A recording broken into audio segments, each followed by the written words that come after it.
오늘 주시는 말씀은 구약성경 느헤미야 3장 말씀을 보겠습니다. 구약성경 느헤미야 3장 말씀.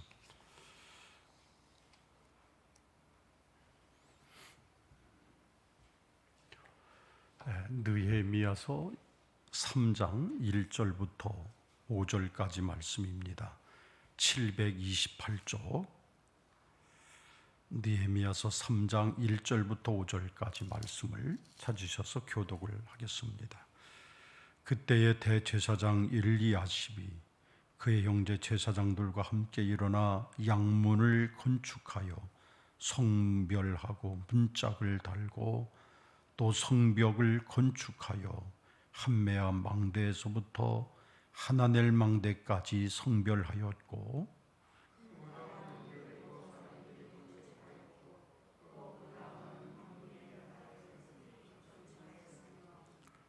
어문은 하스니아의 자손들이 건축하여 그 들보를 얹고 문짝을 달고 자물쇠와 빗장을 갖추었고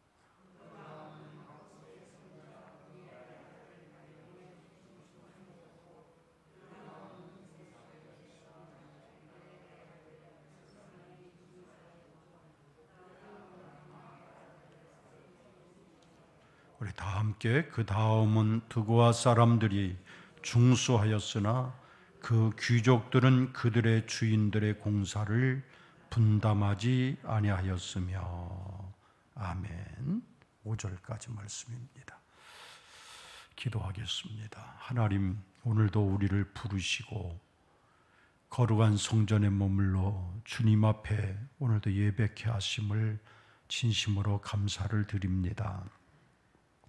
많은 분들이 코로나로 인해서 격리되며 고통 중에 있고 또 멀리 출타하기도 하고 이모저모로 여러 가지로 제단에서 함께 예배하지 못하지만 주님께서 큰 은혜를 함께 내리셔서 오늘 이 예배가 하나님 앞에 크게 영광되는 예배가 되게 축복해 주옵소서.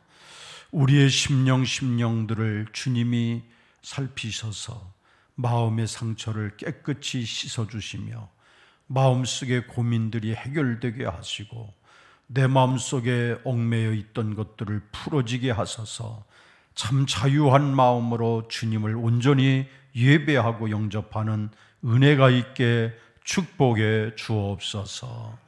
오늘도 우리에게 은혜 주실 줄로 믿사오며 예수님 이름으로 기도 올리옵나이다. 아멘.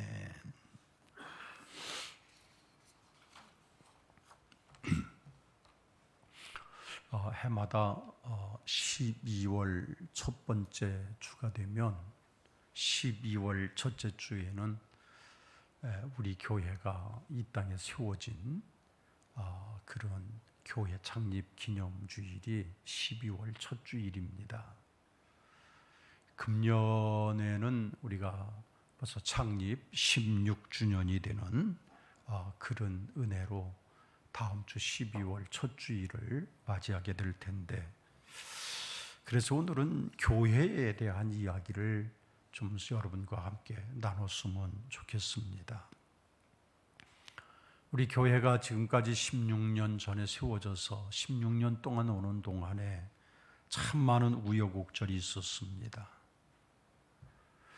지금도 우리 교회에서 지금까지 교회의 산 증인이 되어서 묵묵히 제단 뿔을 잡고 계시는 우리 윤춘호 장로님이야 또 몇 분의 권사님들 아직도 남아서 제단 뿔을 붙들고 기도하고 간구하는 분들이 계십니다. 또 과거의 역사는 잘 모르지만 오늘 현재 하나님께서 이 제단으로 발걸음을 인도하셔서 묵묵하게 충성하고 계시는 또 교우들이 계십니다. 그걸 보면서 우리는 각각 서로의 형편은 달라도 오직 한 마음, 주님이 머무시는 곳, 이 교회가 주님의 교회이기 때문에 나는 하나님께 영광을 돌린다고 하는 이 간절한 마음이, 그것은 누구나가 동일하게 한 마음을 가지고 오늘 이 자리에 모이셨을 것입니다. 여러분, 우리가 왜 교회를 사랑하고 제단 뿔을 잡고 오늘 묵묵히 이 제단에서 생활을 하십니까? 여러분, 주님의 교회는 단순한 사회 집단이 아닙니다. 사람들의 단체와는 전혀 다릅니다. 사회 단체를 보면 어느 사람이 중심이 되기도 합니다. 이익 때문에 모여지는 경우도 있습니다. 정치적으로 모였다가 흩어지기를 반복하는 모임들이 수없이 많이 있습니다. 그런데 그런 모임과는 전혀 다르게 오늘 주님의 교회는 오직 하나님만을 위하여, 또한 그분의 부르심을 따라 모여든 사람들이요, 그분들이 하나의 공동체가 이루어지는 그런 공동체임을 우리는 알 수 있습니다. 그래서 주님께서는 이 땅에 세워진 교회를 귀하게 여기시는 겁니다. 주님은 이 땅에 세워진 교회들을 당신의 생명처럼 여기시기도 합니다. 주님께서는 이 땅 위의 교회들을 당신의 눈동자처럼 지키시고, 그리고 이 땅의 교회들을 함께 주님께서는 운행해 나가시는 것들을 보게 되지요. 우리 유럽, 동유럽 가보신 분들 있으시겠습니다만은 그 체코라고 하는 나라가 있습니다. 그 체코라고 하는 나라는 주후 800년경에 예수님을 지극히 믿었습니다. 그래서 주님이 중심이 되는 나라가 됐습니다. 나라가 부강합니다. 최고의 문화가 만들어졌습니다. 최고의 은혜가 거기에 임했었습니다. 그런데 1948년도 2차 대전이 끝난 후에 거기에 모든 사람들이 교회를 떠났습니다. 경제도 주님을 떠나서 죽었습니다. 문화도 죽었습니다. 음악과 문학도 다 죽었습니다. 하나님을 떠나게 되면서 그 나라는 황폐한 나라가 되고 말았습니다. 우리 눈앞에 보여지고 있습니다. 교만과 불신앙에는 반드시 멸망이 따른다고 하는 사실을 우리에게 가르쳐 주시는 거예요. 반대로 겸손과 하나님을 온전히 믿는 신앙에는 하나님의 큰 은혜가 반드시 임할 것을 말씀합니다. 겸손하게 잘 믿게 되면 반드시 하나님의 은혜가 주어지는데, 반대로 하나님을 떠나 있는, 하나님을 떠난 사람들은 거기에서 멸망, 파멸밖에는 볼 수 없음을 알게 되지요. 그럼에도 요즘 많은 사람들이 우리 예수 믿는 교우들을 별로 존경하지 않습니다. 그 이유가 무엇일까요? 요즘 교인이라고 그러면 많은 사람들이 손가락질을 합니다. 예수 믿는 사람들 보고 어떤 사람들은 밥맛없다고 그래요. 예수 믿는 사람하고는 잘 상대 안 하려고 하는 경향이 굉장히 많습니다. 몇 가지 이유가 있습니다. 신앙이 있으면 신망도 있어야 되는데 신망을 잃어버렸어요. 우리에게 그것을 잃어버렸어요. 그래서 사람들이 잘못된 그런 모습들을 보기 싫어서 교회 안 나간다고 합니다. 나는 그래서 교회를 멀리 한다고 말합니다. 그러면서 오늘 교회가 사회와는 좀 더 다른 모습으로 나가고 있는 그 모습을 보게 돼요. 우리는 빨리 신망을 찾아야 합니다. 세상의 모든 사람들이 우리를 보고 신뢰할 수 있는 그런 마음을 우리는 가져야 합니다. 또 교회 안에는 미신과 기복주의가 심각하게 찾아와서 둥지를 틀고 있어요. 교회 안에 보이지 않는 미신이 드글드글합니다. 말로만 주님을 찾을 뿐이지 우리의 행하는 모든 마음속에 그런 것들은 미신이 그대로 들어와서 교회 안에 미신의 세력들이 그대로 침투해서 교회가 영적인 그런 참 안일함에 빠져 있는 모습들을 보게 됩니다. 기복주의가 심각합니다. 마치 나의 행한 것들은 멸망에 가증한 것임에도 하나님 앞에 나와서 주여만 하면 복받는 것으로 생각합니다. 기복주의예요. 어쩌면 오늘 이런 모습들이 회파된 예루살렘 성벽을 보는 것 같습니다. 오늘 본문 말씀은 예루살렘 성전에 대한 이야기입니다. 성전이 곳곳마다 다 회파됐습니다. 무너져 버렸습니다. 기능을 상실해 버렸습니다. 하나님의 뜻을 알지 못합니다. 그래 점점 무너져 버린 성벽을 이제는 느헤미야를 중심으로 해서 이스라엘 백성들이 그것을 회복시켜 나가는 거예요. 오늘 우리도 회복돼야 됩니다. 이 땅에 우리 교회가 회복이 돼야 됩니다. 이 땅에 한국 교회가 회복되지 않으면 언제 어떤 불행한 일을 만날지 아무도 장담할 수가 없을 거예요. 교회가 무너져 버리니까 요즘 어떻습니까? 이단들이 더 판을 칩니다. 더 먼저 이단들이 앞장서서 복음을 가지고 훼손하고 있습니다. 엊그저께 여러분 혹 아마 뉴스나 저 신문에서 보신 적 있을 겁니다.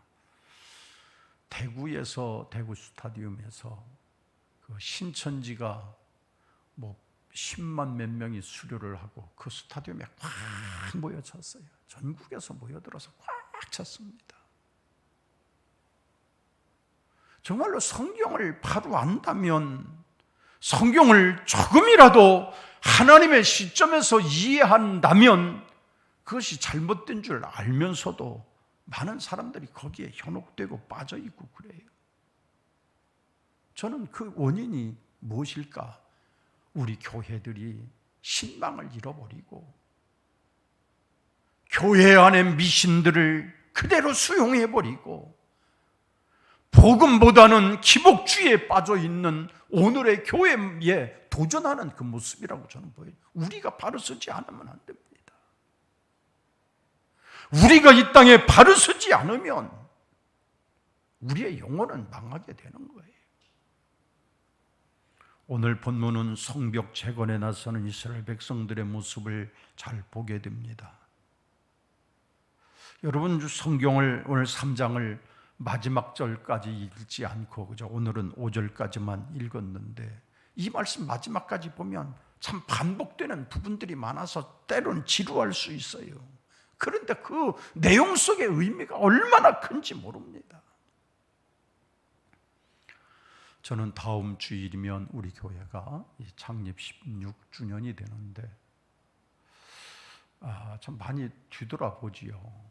규모적으로는 상당히 교회가 아직도 연약한 상태에 있습니다. 또 교회를 이전하다가 보니 이쪽에 떨어진 곳으로 오다 보니까 그나마 교회가 참 부흥이 더디게 되고 장기적인 목적을 가지고 이곳으로 오긴 왔지만 참 많은 부분이 참 아직도 열악하고 부족한 부분이 참 많습니다. 그럼에도 또 한편으로는 그래 우리가 여기에서 그러면서 교회가 정말로 건강한 교회가 되기 위하고 교회가 교회다운 교회가 되기 위해서 철두철미하게 준비하고 한 사람일지라도 무장된 그리스도의 군사가 되게 하는 것이 좋겠다.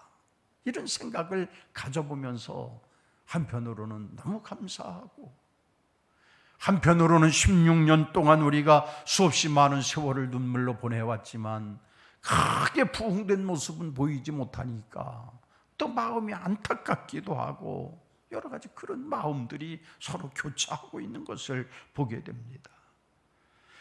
오늘 본문의 성벽 재건에 나서는 이스라엘 백성들의 모습을 보면서 그들은 회복의 은혜를 입기 위해서 정말로 무엇이 하나님이 기뻐하시는 뜻인가 그들 한 구절 구절마다 하나님의 은혜가 어떻게 임하고 회복되는가를 우리에게 보여주십니다. 그 첫째가 첫 번째는 예배의 회복이에요. 예배의 회복. 여러분, 오늘 1절 말씀을 보면 때 대제사장 엘리야십이 그 형제 제사장들과 함께 일어나 양문을 건축했다고 그랬습니다. 그리고 성별하고 문짝을 달고 또 성벽을 건축하고 한매연 망대에서부터 아내넬 망대까지 성별했다. 이 양문을 중심으로 해서 그들이 했다 그랬습니다. 여러분, 예루살렘 성벽에는 참 많은 문들이 있었습니다.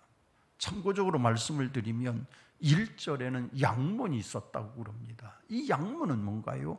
제사를 지내기 위해서 양과 염소를 성별해서 그래서 짐승이 들어가는 그 문을 양문이라고 얘기를 합니다.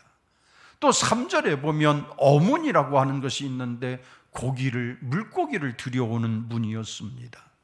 6절에 나오는 연문이라고 하는 것은 예루살렘 북쪽에 위치한 여사나를 그 길로 향하는 문이었습니다. 14절에 나오는 본문이라고 하는 것은 분뇨를 처리하는, 즉 아주 지저분한 분뇨를 처리하는 문이 따로 있었습니다. 15절의 샘문은 실로암 못으로 통하는 문이었습니다. 26절로 가서 수문은 여의도 광장같이 큰 대형 광장이 있는데 그 광장으로 통하는 문이었고, 28절에 마문이라고 하는 것이 있는데 말을 탄 사람들이 성내로 들어갈 때 이용하던 문이었어요. 각각의 문이 다 있었습니다. 이 많은 문들 가운데 가장 먼저 언급된 문이 1절에 나와 있는 양문이라고 하는 거였습니다. 제사를 지낼 때 제사장들은 양과 염소가 성전으로 옮겨질 때 통과하는 문이 그 문으로 갔습니다. 근데 가장 먼저 그 수많은 문들 가운데 가장 먼저 양문을 언급한 것을 보면 하나님께 드리는 제사, 오늘 얘기하면 예배의 중요성을 보여주시고 있는 말씀이에요. 예배의 중요성을 말씀하고 있습니다. 왜요? 예배가 무너지면 가정이 무너집니다. 예배가 무너진 사업장은 결국은 무너지게 돼 있어요. 예배가 무너진 모든 것들, 우리의 건강도, 예배가 무너진 인간관계의 모든 것들이 다 무너져 버렸습니다. 그러나 예배가 회복이 되고 하나님을 향한 예배가 회복이 되면 다른 것들도 회복이 돼요. 다 건강도 회복이 되고, 예배가 회복이 되면 가정도 회복이 되고, 예배만 회복이 되면 우리의 사업도, 우리의 모든 삶 다 회복이 되게 돼 있어요. 우리는 무엇보다도 예배를 소중히 여겨야 합니다.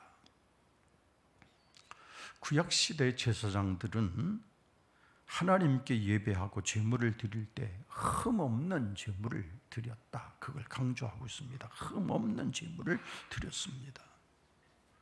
여러분, 오늘 우리도 예배를 드리면서 하나님 앞에 흠없는 예배를, 간절한 마음으로 흠없이 예배를 드려야 합니다. 그래서 흠없이 예배를 드리기 위해서 시간을 지킵니다. 우리의 자세를 가다듬습니다.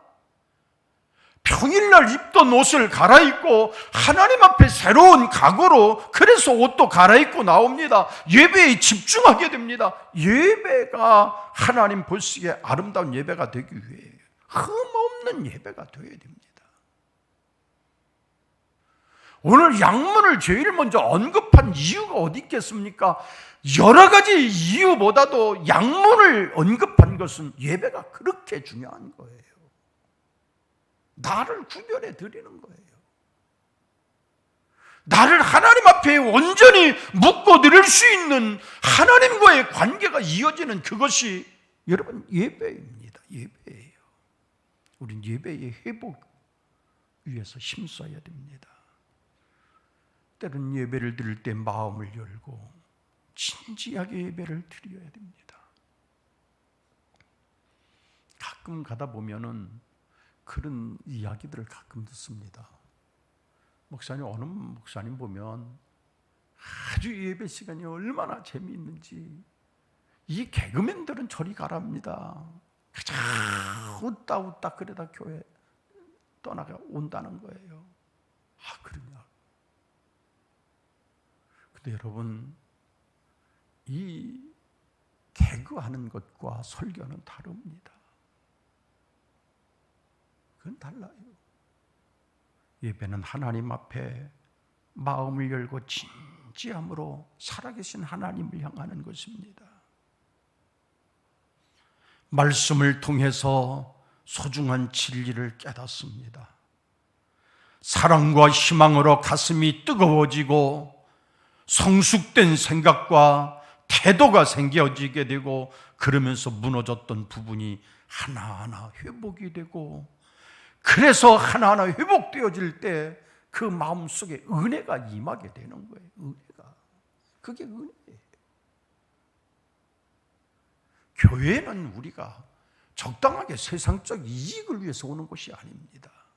하나님 앞에 진정으로 살아계신 그분, 오늘 살아서 우리의 역사 속에 임하시는 그분 앞에 진정으로, 그리고 진실한 삶으로 그분 앞에 나가서 주님을 만나는 것들이 진정한 예배지, 다른 것이 아닙니다. 예배가 회복이 되는, 그래서 느헤미야가 성전을 재건하고 그렇게 하듯이 우리의 예배가 회복되어지고, 우리 교회는 여기서 드리는 이 예배가, 날마다 쌓는 우리들의 예배가 정말로 하나님과 나의 관계가 회복이 되고, 하나님의 나라가 회복이 되고, 여기에 하나님의 영광이 회복되는 그런 은혜와 축복이 임하게 되시기를 주님의 이름으로 축원합니다. 예배가 회복이 돼야 돼. 두 번째로 참 중요한 부분은 공동체가 회복이 돼야 됩니다. 공동체가 회복이 돼야 됩니다. 여러분, 오늘 3장 전체 말씀을 보면 이 성벽을 재건하는 공사에 70명의 이름이 나옵니다. 그리고 38개 가문에 대해서 나옵니다. 예루살렘 성벽을 전체 42개 공구로 나누어서 대략 한 가문이 한 공구씩을 맡았습니다. 그래서 이 성전을 재건할 때는 모든 지방을 다스리는 자도 권력자도 있습니다. 여자들도 참여를 합니다. 남녀노소 불문하고 그 일에 다 참여를 했다, 이렇게 얘기를 해요. 공동체가 굉장히 중요한 것입니다. 여러분, 오늘 짧게 5절까지 읽으셨지만은 3장에서 가장 많이 나오는 말이 무엇일까요? 3장에 가장 많이 나오는 그 다음은, 또 그 다음은, 그 다음은, 그 다음은, 계속해서 그 다음은 나옵니다. 이건 뭘까요? 누구든지 십시일반으로 이 성벽을 재건하는 일에 협력해서 성벽을 다시 쌓고 그 일에 하나님의 전을 온전케 하는 그 일에 다 같이 한 마음으로 했다, 그것을 보여주고 있습니다. 그렇습니다. 주님의 교회는 모두가 참여해서 하나가 되는 것이 교회임을 가르쳐줘요. 교회는 한 사람만의 교회가 아닙니다. 목사의 교회가 아닙니다. 어느 장로님의 교회가 아닙니다. 우리 모두가 참여하는 그 이유가 거기에 있고, 모두가 참여하는 거기에 하나님의 은혜가 있음을 우리는 깨달을 수가 있습니다. 그런데 오늘 본문을 보면 특별히 5절 말씀을 보니까 드고아 사람들이 나옵니다. 이 드고아 사람들은 귀족들이었는데 그 주의 역사에 분담치 아니했다 그랬어요. 드고아 사람들은 그 일에 그냥 별로 관심이 없었다, 그 말이에요. 모든 사람들이 성벽 재건에 나설 때 드고아 출신 귀족들은, 아니 나 같은 귀족이 아니 나같이 지체가 높은 사람들이 어떻게 내가 나가서 일을 해 전만에 그러면서 그 일에 참여하지 않았음을 이 3장 전체를 통해서 그 두고와 사람들에 대한 얘기를 보게 됩니다. 그래도 성벽은 완벽하게 재건이 됐습니다. 성벽은 그들이 일하지 않아도 성벽은 온전하게 재건이 됐습니다. 그러나 두고와 사람들은 그 성벽을 지날 때마다, 성전을 바라볼 때마다 마음속에 얼마나 부끄러움이 있었겠습니까? 여러분 그런 생각 안 드세요? 교회는 우리가 알다시피 모두가 하나가 돼서 동참하는 것이 진정한 교회입니다. 그게 교회예요. 여러분 좀 교회라고 하는 것은 사람이 생각하는 교회와는 전혀 다릅니다. 교회는 어느 한 사람이 두고와 사람들이 내가 귀족이라서 나는 참여하지 않는다고 말했을지라도 하나님은 남은 자들을 통해서 강건하게 일을 하시지만 두고와 사람들은 영원토록 후손들에게까지 부끄러움을 안겨줄 수밖에 없었어요.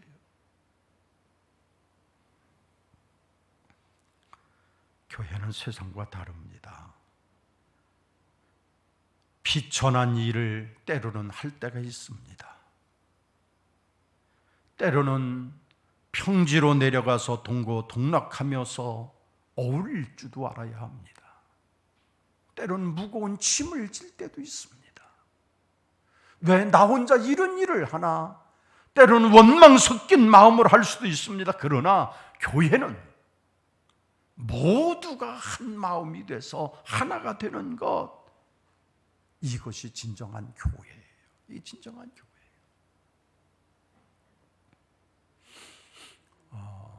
그 전주에 교회가 있는데 제가 그 어느 목사님 간증을 들었어요. 옛날 얘기인데 그 전주에 교회가 있는데 그 교회 장로님 한 분이 이 한의사로 이북에서 피난 내려와서 홀로 살고 계시는 분이신데 어느 날 잠을 자는데 하나님이 꿈을 통해서 말씀을 하시더라는 거예요. 이게 꿈을 통해서 말씀하시는데 약초를 몇 가지를 보여주시면서 이 약재를 가지고 처방을 하라고 하는 그 하나님의 음성이 들려왔어요.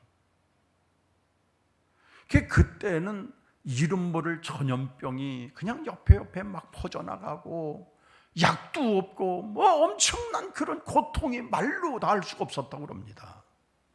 지금처럼 의술이 발달되지도 않았고 그래서 다 아우성을 치는데 하루는 장로님 잠자는데 그 꿈이 꾸이는 거예요. 이상도하다. 그래서 당신이 한의사이지만 한 번도 써봤던 비방이 아닌 처방이 아닌데 내가 한번 해봐야 되겠다. 그래서 그 하나님이 꿈에 가르쳐 주신 그 비방을 가지고 약초를 조제를 해서 그냥 흔하게 있는 약풀들인데 그걸 가지고 조제를 해서 그 역병에 걸린 사람들에게 약을 써보니까 웬일인가요? 사람이 벌떡벌떡 다 일어나는 거예요. 그러니까 그때부터 모든 사람들이 장로님에게 약을 가져가는데 아무리 원가로 한다고 하더라도 다 널려있는 풀을 가지고 하나님이 주신 비방을 가지고 했는데 너무너무 엄청난 거예요. 막 하루에 돈이 막 말도 못하는 거예요. 그때 교회가 굉장히 연약한 가운데 교회가 허술하면서 쓰러질 지경에 있었다고 합니다. 하나님 앞에 엎드려 기도한 거예요. 하나님, 내가 성전을 건축하고 싶습니다. 하나님이 복 주셔서 정말로 꿈속에 내게 말씀하셨던 그 비방을 가지고 이렇게 많은 사람들이 낫기도 하고 제가 많은 돈을 벌었습니다. 이거 가지고 성전 좀 짓게 해주십시오. 그냥 성전이 그렇게 짓고 싶은 거예요. 그래도 하나님께서 그렇게 기쁨으로 응답을 안 하시는 것 같아서 성전을 져야 되겠다. 그러면서 계속 기도하는데 하루는 그 마음속에 기도하는데 그 마음이 들더라는 거예요. 내가 짓고 내가 영광 받으려고 그러느냐? 그런 하나님의 소리가 들려왔어요. 그러구나. 내가 이 축복을 엄청나게 받고 나 혼자 줬으면 내가 얼마나 교만해질까? 내가 얼마나 교만해지겠는가?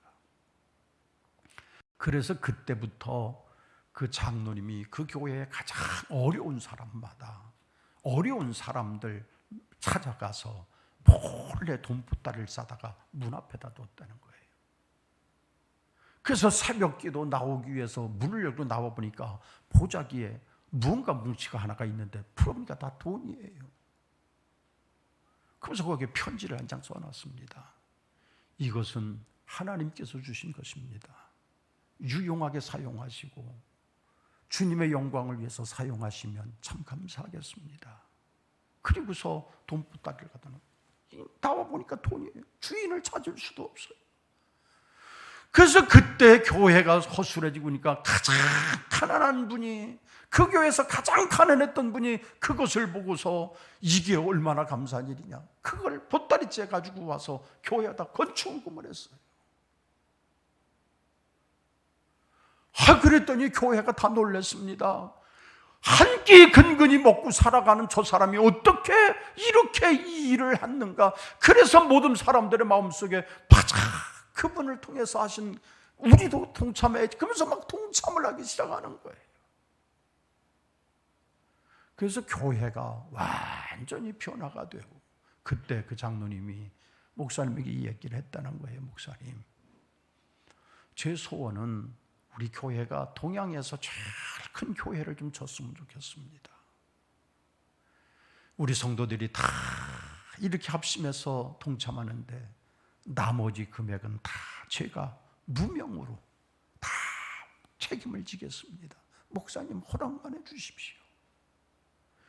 그래서 그 당시에 돌 예배당으로 전주 시내에서 제일 큰 예배당을 지어서 하나님께 봉헌을 하고, 참 믿겨지지 않을 만큼 이런 신비한 일들이 전해 내려오고 있어요. 전 참 거기서 느낀 거 있어요. 그래, 혼자도 얼마든지 할 수 있지만 이렇게 모두가 다 한 마음으로, 그 교회는 사람이 한 사람이 중심이 되는 교회가 돼서는 안 돼요. 목사가 우뚝 솟아서 그 목사에게 중심이 돼서도 안 됩니다. 누구 한 사람이 중심되는 것이 아니에요. 좋은 일에 우리는 정말로 참여할 소중한 기회를 잃지 말고, 또 구경꾼 되지 말고, 내가 참여하지 않으면 다른 사람들이 내 몫까지 해야 된다고 하는 마음, 책임감을 가지고 모두가 참여하는 이 마음을 우리에게 보여주고 있습니다. 이게 교회예요. 두 번째, 교회는 어려운 일에도 헌신할 줄 아는 이런 공동체가 되어야 됩니다. 본문 14절 말씀을 보면 본문이라고 하는 것이 나옵니다. 말씀드렸지요? 이것은 인분을 퍼나르는 문이에요. 베닷게렘 지방에 다스리는 르갑의 아들 말기야가 중수하여 문을 세우고 문짝을 달고 자물쇠와 빗장을 갖추었다 그랬어요. 분뇨를 치우는 그런 문이었습니다. 가장 냄새가 납니다. 지저분합니다. 그런데 르갑의 아들 말기야는 자기의 신분이 높음에도 불구하고 본문을 수축하는 데 헌신을 했어요. 자기 신분은 높았습니다. 르갑의 아들이었습니다. 그럼에도 그가 그 문을 수축하고 헌신을 했다. 어려운 일에 헌신했다라고 하는 말입니다. 여러분, 우리 공동체는 남이 하기 싫어한 일들 많이 있습니다. 교회 안에도 보면 참 지저분한 일들이 많아요. 하기 싫은 일들이 많아요. 여러분, 교회에서 할 수 있는 일들은 좋은 일들이 많지만 하기 싫은 일들도 많아요. 지금 교회들이 주일날 오후 예배를 복구하지 않은 교회들이 많이 있습니다. 그래서 어제도 어느 목사님하고 통화하면서 얘기를 했더니 점심 때문에 그렇다는 거예요. 점심을 안 하려고 그런데, 여선교회가 점심을 전혀 신경을 안 쓰는데 안 하려고 그러는데, 그래서 못한다는 거예요. 지난주에도 저희 친구 목사가 제주도에서 와서 하루를 묵었다가 갔는데 그 친구 얘기도 그래요. 우리도 여선교회가 밥을 통 하기 싫어서 그냥 김밥집 하나 정해놓고 그 김밥집에서 김밥을 배달해서 하나씩 예배 끝나면 나눠드린대요. 그냥 김밥 먹는 날이래. 저는 우리 교회를 생각하면 얼마나 감사한지 몰라요. 주일 보면은 이 주방이 완전 축제장 같아요. 호호하하 호호하하 서로 웃어가면서. 그러다 보면 식사할 때 보면은 식당에 앉아있는 사람보다 주방에서 같이 서성거리면서 일하는 분들이 숫자가 더 많을 때가 많아요. 그럴 때 정말로 우리는 복받은 교회가 얼마나 감사한지 몰라요. 교회 안에서도 여선교회들이 식사 준비하고 먹은 거 설거지하는 거 참 쉽지 않습니다. 그 쉽지 않아요. 우리 교회 같은 경우에는 이 교회가 넓으니까 마당을 쓰는 일, 주변 곳곳 살피면서 지저분한 것들을 치우는 일, 그냥 가만히 있어도 얼마나 많은지 몰라요. 얼마나 많은지. 누가 하기 좋아하겠습니까? 어느 분이 그 가시덤불을 손으로 만지면서 무겁고 지저분한 물건을 이동하면서 누가 하기를 좋아하겠습니까? 그럼에도 묵묵히 하시는 분들이 계셔서 그게 얼마나 감사한 일인지 몰라요. 여러분, 오늘 우리나라의 문제가 뭔 줄 아십니까? 누구나가 다 주연을 하려고 하는 거예요. 조연을 하는 사람이 없습니다. 누구나가 다 내가 주인공이 되고 내가 주연이 되기를 원하지 조연으로 머물러 있기를 원하는 사람이 없습니다. 그런데 여러분, 주연보다는 조연하는 그런 사회가 건강한 사회입니다. 특별히 그런 교회가 건강한 교회입니다. 그런 가정이 정말로 건강한 가정이에요. 그런 것들. 어려운 일에 이렇게 헌신할 줄 아는, 오늘 본문을 책임졌던 바로 그들 레갑의 아들 말기야처럼 그런 마음과 책임을 가지고 감당하는 것들이 오늘 교회를 섬기는 모습인 것을 우리는 기억하시고, 여러분 정말로 어려운 일임에도 내가 헌신하고 봉사하고 그런 은혜가 있게 되시기를 주님의 이름으로 축원합니다. 마지막 하나는 은밀하게 헌신해야 될 것을 가르쳐주고 있습니다. 느헤미야 오늘 3장 말씀을 보시면 또 전체 느헤미야 말씀을 보면서 다른 사람들이 헌신하는 것에 감격하고 칭찬해주고 싶고 헌신하는 그들의 가문을 인정해주고 싶어서 그래서 오늘 이 내용을 기록을 한 것입니다. 그래서 한 사람도 빠짐없이 그들이 다 그렇게 해서 정말로 은혜 가운데 그들의 이름이 오늘 성경에 농명이 됐어요. 교회 안에도 참 이런 칭찬이 얼마나 필요할까요? 참 필요하지요. 그런데 여러분 오늘 말씀을 보면 느헤미야는 정작 자신의 이름은 쏙 뺐습니다. 자신의 이름은 거기에 기록되지 않아요. 누구보다도 성벽 재건에서 가장 큰 역할을 했던 느헤미야의 이름은 전혀 기록되어 있지 않습니다. 큰 공을 세웠지만 자신의 이름을 성벽 재건자의 명단에 올리지도 않았습니다.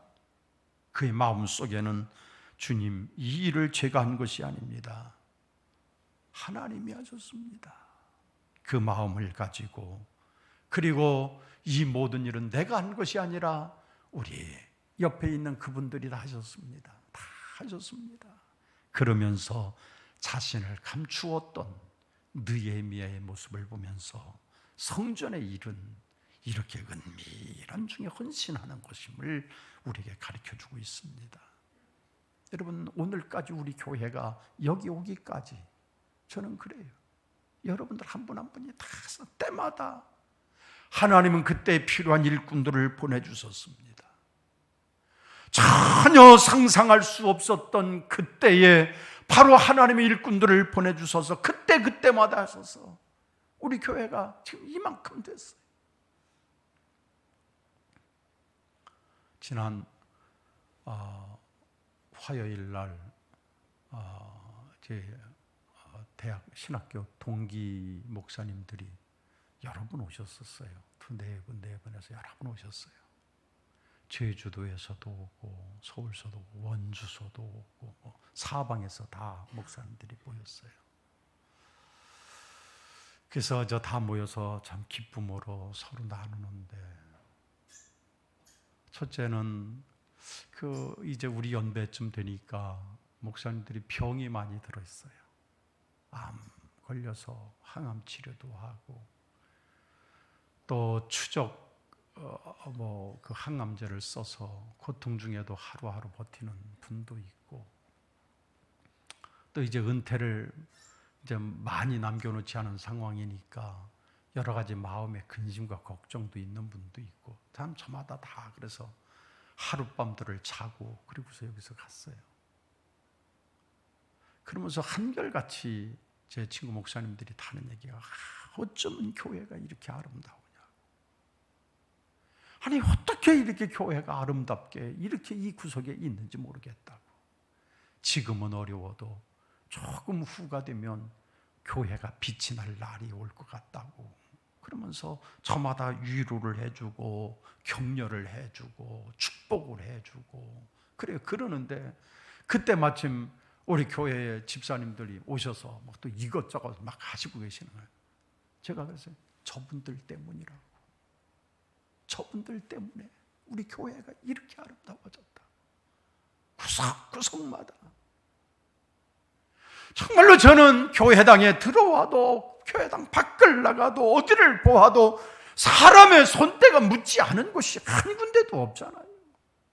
오늘 느헤미야는 그런 심정으로 하나님 앞에 있습니다. 나는 아닙니다. 옆에 있는 다른 자기의 민족들을 향해서, 자기의 어떤 주변에 있는 그런 다른 그런 족속을 위해서 저분들이 다 했습니다. 자신의 이름은 빼놓고 저분들이 했습니다. 그 모습이 얼마나 아름다운 모습인지 우리들에게 보여주고 있습니다. 지금 우리 한국 교회는 20여 년 동안 정체기에 지금 빠져들었습니다. 많은 사람들의 신망을 잃었습니다. 인터넷 시대가 되면서 많은 치부가 드러나고 있습니다. 또 교회 내부에서 말씀을 전할 때 복음과 은혜를 잘못 강조해서 죄를 지어도 죄의식이 희미해지는 잘못된 복음을 전할 때도 참 많았습니다. 마귀의 유혹이 얼마나 심한지 모릅니다. 또 교회 안에 외형주의와 물량주의가 판을 치고 있습니다. 교회와 신앙에 대한 평가도 지극히 물량적으로 봅니다. 주님은 말씀 속에 좁은 문으로 들어가라고 하셨는데 좁은 문으로 들어가는 사람을 바보로 취급하고 있습니다. 교회 안에서도 그런 사상이 팽배해지고 있습니다. 썩어지는 미랄이 되기를 원하셨지만 썩기보다는 누리려고 합니다. 나만 혼자 살아있으려고 합니다.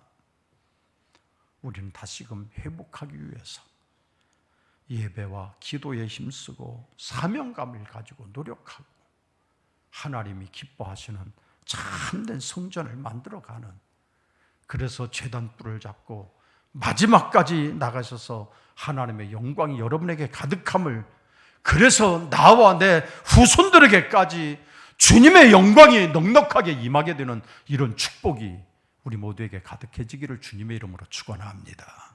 기도하십시다. 하나님 아버지 감사합니다.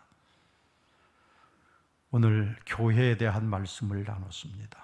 느헤미야가 그토록 하나님 앞에 간절한 마음을 가지고 이렇게 성벽을 중수해 나가는 그 일에 앞장서고 모두가 빠짐없이 다 한결같은 마음으로 십시일반 성벽을 수축해 나가는 모습을 보면서 오늘날 교회의 모습을 조명해 봅니다. 하나님, 우리 교회 모습이 그런 모습 되게 하시고 이 땅에 수없이 많은 교회들이 그런 모습을 잃지 않는 교회가 되게 하여 주시옵소서.